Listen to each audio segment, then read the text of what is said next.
రాజమహేంద్రవరం పుష్కరాలను దృష్టిలో ఉంచుకొని ఎండోమెంట్ శాఖ ద్వారా 9.10 కోట్ల రూపాయలతో మొదటి విడత పనులు ప్రారంభమయ్యాయని, తాజాగా మరో 2.36 కోట్ల రూపాయల నిధులు మంజూరయ్యాయని, ఆధ్యాత్మిక వైభవానికి కూటమి ప్రభుత్వం అత్యంత ప్రాధాన్యమిస్తోందని రాజమహేంద్రవరం సిటీ ఎమ్మెల్యే ఆదిరెడ్డి శ్రీనివాస్ స్పష్టం చేశారు. రాజమహేంద్రవరం ఆధ్యాత్మిక వైభవానికి కూటమి ప్రభుత్వం అత్యంత ప్రాధాన్యమిస్తోందని రాజమహేంద్రవరం సిటీ ఎమ్మెల్యే ఆదిరెడ్డి శ్రీనివాస్ తెలిపారు. పుష్కరాలను దృష్టిలో ఉంచుకుని నగరంలోని దేవాలయాల అభివృద్ధికి ప్రత్యేక చర్యలు చేపడుతున్నామని చెప్పారు. ఇప్పటికే ఎండోమెంట్ శాఖ ద్వారా 9.10 కోట్ల రూపాయలతో మొదటి విడత పనులు ప్రారంభించగా, తాజాగా మరో 2.36 కోట్ల రూపాయల నిధులు మంజూరయ్యాయని వెల్లడించారు. దీంతో మొత్తం 11.46 కోట్ల రూపాయలతో వివిధ దేవాలయాల్లో అభివృద్ధి పనులు చేపడుతున్నట్లు పేర్కొన్నారు. తిలక్ రోడ్లోని రెడ్డిస్ కన్వెన్షన్ హాల్లో నిర్వహించిన మీడియా సమావేశంలో ఆయన మాట్లాడుతూ, ఉమా మార్కండేయ స్వామి ఆలయం, ఉమా రామలింగేశ్వర స్వామి ఆలయం, గౌతమి గోరక్షణ సంఘం, గౌతమి జీవకారుణ్య సంఘం, శ్యామలాంబ అమ్మవారి ఆలయం, మరిడి మహాలక్ష్మి అమ్మవారి ఆలయం సహా అనేక ఆధ్యాత్మిక కేంద్రాలకు నిధులు కేటాయించినట్లు తెలిపారు. ఈ సందర్భంగా ఎండోమెంట్ శాఖ మంత్రి ఆనం రామనారాయణ రెడ్డికి కృతజ్ఞతలు తెలిపారు. పుష్కరాల ఏర్పాట్లలో భాగంగా విద్యుత్ అండర్ గ్రౌండ్ కేబులింగ్, అమృత్ 2.0 త్రాగునీటి ప్రాజెక్టులు, సివరేజ్ ట్రీట్మెంట్ ప్లాంట్ల పనులు వేగంగా కొనసాగుతున్నాయని ఎమ్మెల్యే చెప్పారు. క్వారీ ప్రాంత త్రాగునీటి సమస్యకు శాశ్వత పరిష్కారం కోసం 95 కోట్ల రూపాయల వ్యయంతో చర్యలు ప్రారంభించినట్లు వెల్లడించారు. వైసీపీ నాయకుల విమర్శలను తిప్పికొడుతూ వాళ్ళు రీల్ స్టార్స్, మేము రియల్ స్టార్స్ అని వ్యాఖ్యానించారు. గత 5 ఏళ్లలో ఒక్క డిఎస్సి కూడా నిర్వహించని వారు ఇప్పుడు డిఎస్సిపై మాట్లాడడం విడ్డూరంగా ఉందన్నారు. కూటమి ప్రభుత్వం అధికారంలోకి వచ్చిన వెంటనే డిఎస్సి నోటిఫికేషన్ విడుదల చేసి ఉద్యోగాల భర్తీ ప్రక్రియ చేపట్టిందని గుర్తు చేశారు. మన వార్డులో మన ఆదిరెడ్డి కార్యక్రమం ద్వారా ప్రజల సమస్యలను క్షేత్రస్థాయిలో తెలుసుకుని తక్షణం పరిష్కారం చూపడమే లక్ష్యమని ఎమ్మెల్యే వాసు తెలిపారు.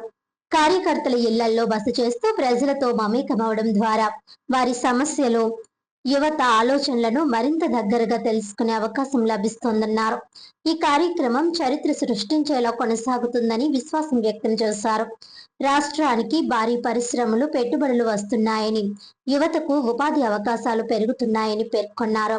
రాజమహేంద్రవరంలో river front multipurpose sports complex, Akhanda Godavari project, CMRF నిధుల వినియోగం, విమాన శిక్షణ సంస్థల ఏర్పాటు వంటి పలు అభివృద్ధి కార్యక్రమాలు కొనసాగుతున్నాయని తెలిపారు. ఇటీవల సోషల్ మీడియాలో వైరల్ అయిన చిన్నారుల భిక్షాటన ఘటనపై స్పందిస్తూ సంబంధిత శాఖలతో కలిసి విచారణ చేపట్టినట్లు చెప్పారు. పిల్లలతో భిక్షాటన చేయించడం క్షమించరాని నేరమని, అవసరమైతే వారికి విద్య, ఉపాధి అవకాశాలు కల్పించే చర్యలు తీసుకుంటామని తెలిపారు. చైల్డ్ ట్రాఫికింగ్ కోణంలో కూడా విచారణ కొనసాగుతోందని అన్నారు. రాష్ట్ర అభివృద్ధి కోసం కూటమి ప్రభుత్వం సమన్వయంతో పనిచేస్తోందని, ప్రజల ఆశీర్వాదంతో మరింత అభివృద్ధి సాధిస్తామని, కూటమి ప్రభుత్వం వచ్చే 15 సంవత్సరాలు అధికారంలో కొనసాగుతుందనే నమ్మకం వ్యక్తం చేశారు.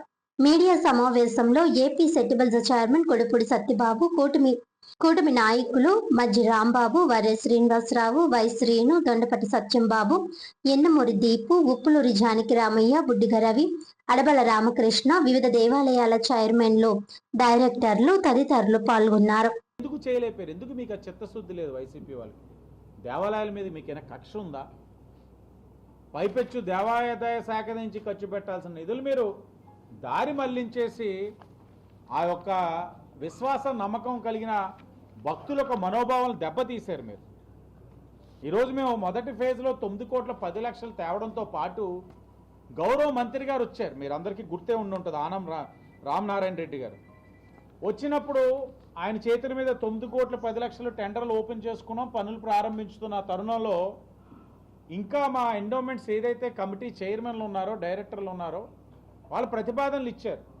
ఇంకా మనం చెయ్యాలి, భక్తులు మన దగ్గర నుంచి ఆశిస్తున్నారు, కూటమి పైన విశ్వాసం పెరిగింది, వస్తున్న భక్తులు కాదండి ఇది కూడా చెయ్యండి, ఇది చెయ్యండి అని అనేక ప్రతిపాదనలు ఇచ్చిన పరిస్థితులు మీకు గుర్తు చేస్తూ ఆనాడు మంత్రి గారి చేతికి ఇచ్చి, అయ్యా ఇది చాలా ఇంపార్టెంట్, బాగా ఇచ్చారు 9 కోట్ల 10 లక్షలు, ఇది కూడా ఇస్తే మరింత మేము దేవాలయాన్ని అభివృద్ధి చేసిన వాళ్ళు అవుతామని అడిగిన దాన్ని పరిగణలో తీసుకొని సెకండ్ శాంక్షన్ కింద ఈరోజు 2,36,00,000 ఇచ్చారన్న విషయాన్ని మీ అందరికీ కూడా తెలియజేస్తా ఉన్నాను.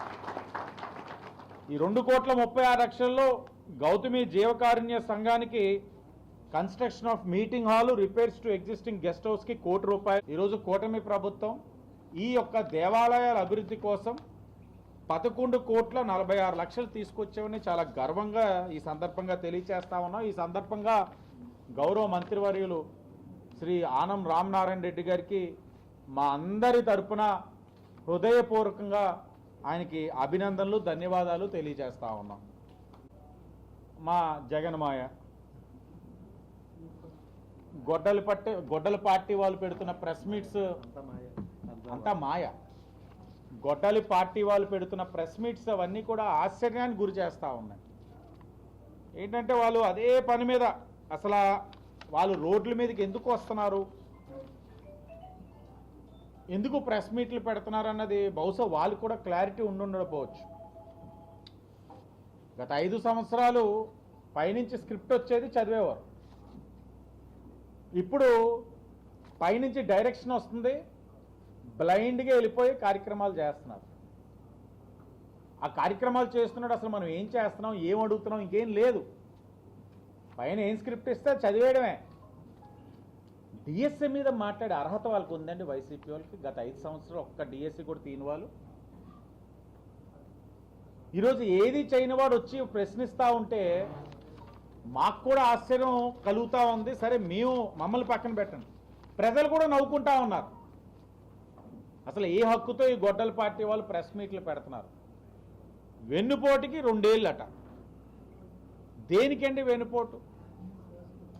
ఒక్క డిఎస్సి కూడా నిర్వహించకుండా కూటమి వచ్చిన తర్వాత మొదటి సంతకం పెట్టి చాలా తక్కువ వ్యవధిలో టెక్నికల్గా ఎక్కడా కూడా ఇబ్బంది లేకుండా as per norms DSC notification ఇచ్చి రిక్రూట్మెంట్ చేసినందుక వెన్నుపోటు.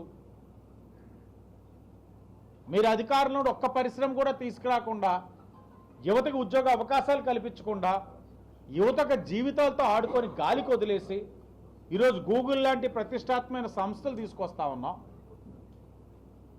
ఓ పక్కన రాయలసీమలోని మీరు చూసినట్లయితే డిఫెన్స్ ఎయిర్ క్రాఫ్ట్ ప్రాజెక్ట్ వచ్చింది.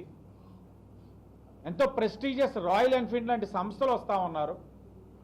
ఇండస్ట్రియల్ హబ్గా మనం తీర్చిదిద్దుకోగలుగుతున్నాం. డేటా సెంటర్స్ విశాఖపట్నంకి వస్తూ ఉన్నాయి.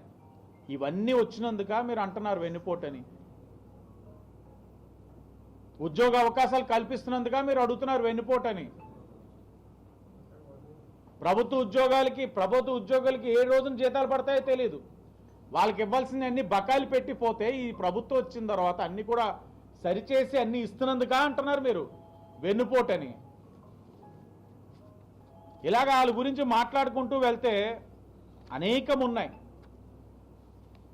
11 సీట్లు ఇచ్చినా వాళ్ళకైతే ఇంకా బుద్ధి రాలేదు వైసీపీ వాళ్ళకి. వాళ్ళు చేస్తున్న నిరసన కార్యక్రమాలు ఒక అభద్రతా భావంతో చేస్తున్నట్లు అనిపిస్తూ ఉంది మాకు. రోడ్డు మీదకి వచ్చి ప్రభుత్వాన్ని ప్రశ్నించట్లా, మా గొంతుకుని నొక్కేస్తున్నారు, మమ్మల్ని ఏమీ చేయనివ్వట్లేదు. ప్రశ్నించేవాడు సరైనదైతే ప్రజలే నీకు అండగా నిలబడతారు. మీరు చేసే కార్యక్రమాలకి ఏ స్పందన ఉందన్నదే వాళ్ళు చూసుకుంటే అర్థమవుతుంది. ఎక్కడా పట్టుమని 100 మంది మించి కనబడతలా.